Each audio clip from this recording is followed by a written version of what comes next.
Assalamualaikum warahmatullahi wabarakatuh.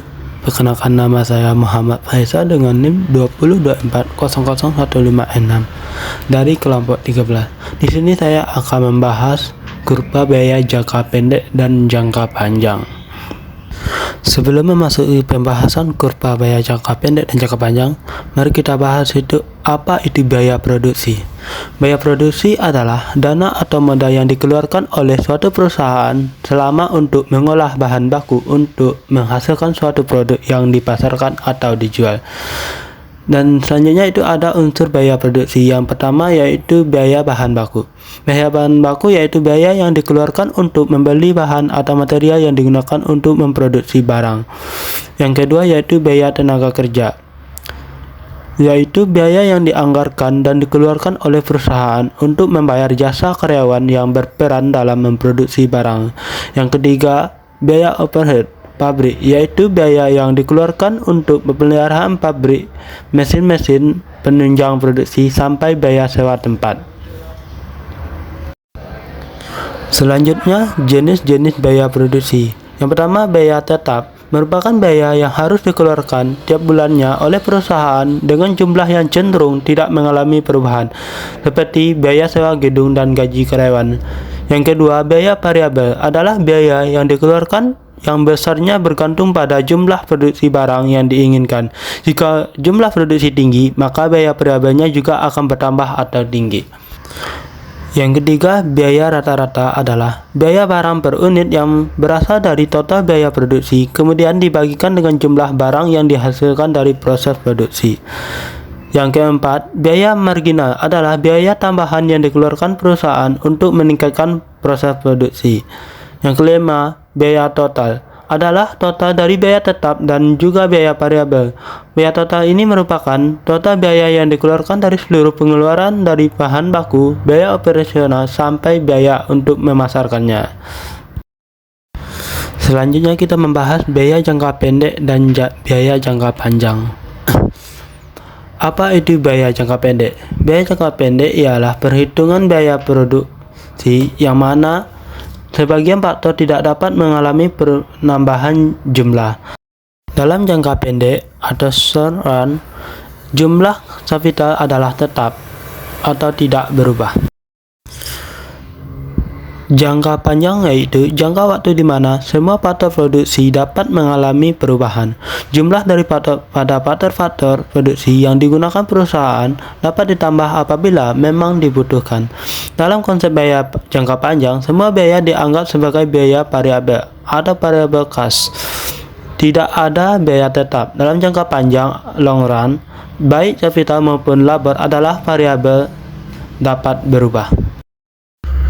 Kurva biaya rata-rata jangka panjang terbentuk dari biaya rata-rata yang dicapai dalam jangka pendek, sehingga serangkaian kurva biaya rata-rata jangka pendek yang dipilih oleh perusahaan dalam operasinya akan berserikat membentuk kurva biaya rata-rata jangka panjang. Strategi yang diterapkan pada biaya produksi rata-rata jangka panjang akan sangat ditentukan oleh strategi yang diterapkan dalam jangka pendek. Sekumpulan biaya rata-rata yang terbentuk dalam jangka pendek inilah yang mencerminkan strategi jangka panjangnya. Selanjutnya pembahasan kurva jangka pendek dan jangka panjang. Yang pertama yaitu kurva expansion path. Perbedaan karakteristik membuat bentuk expansion path-nya berbeda seperti gambar.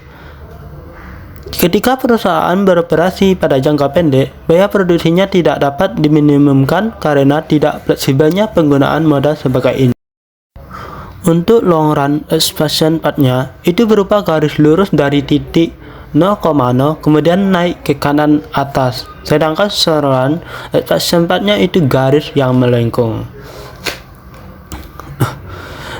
Dalam jangka pendek, kapital yang digunakan adalah maksimal sebesar kapital 1. Dalam kondisi ini, saat isokuan 1, kombinasi input optimalnya baik long run maupun short run adalah lebar 1 dan kapital 1.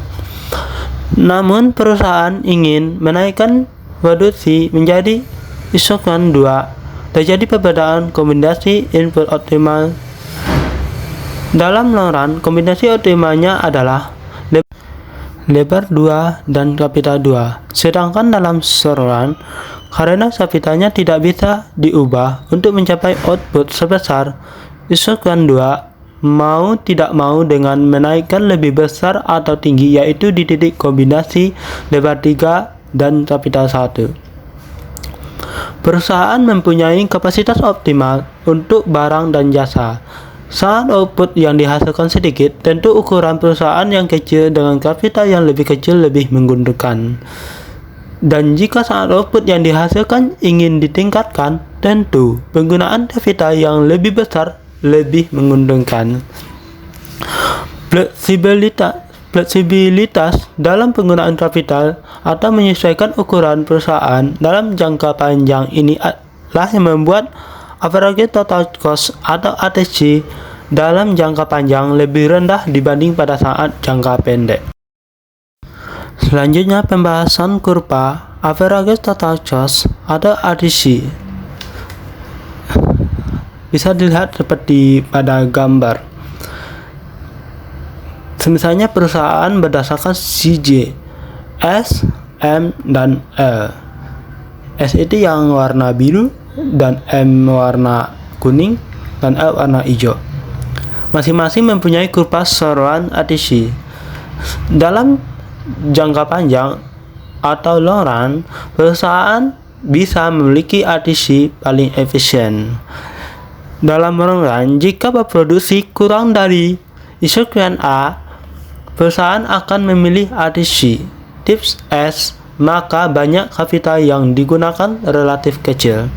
Jika berproduksi antara isokuan A dan isokuan B, perusahaan akan memilih ATC tip M, artinya nilai kapitalnya ditambah. Dan jika berproduksi lebih dari isokuan B, perusahaan akan memilih ATC tip L, artinya nambah lagi kapitalnya. Cukup pembahasan saya sampai di sini tentang biaya jangka pendek dan jangka panjang. Jika ada kata-kata yang salah, mohon dimaafkan. Saya selesai dengan Assalamualaikum warahmatullahi wabarakatuh.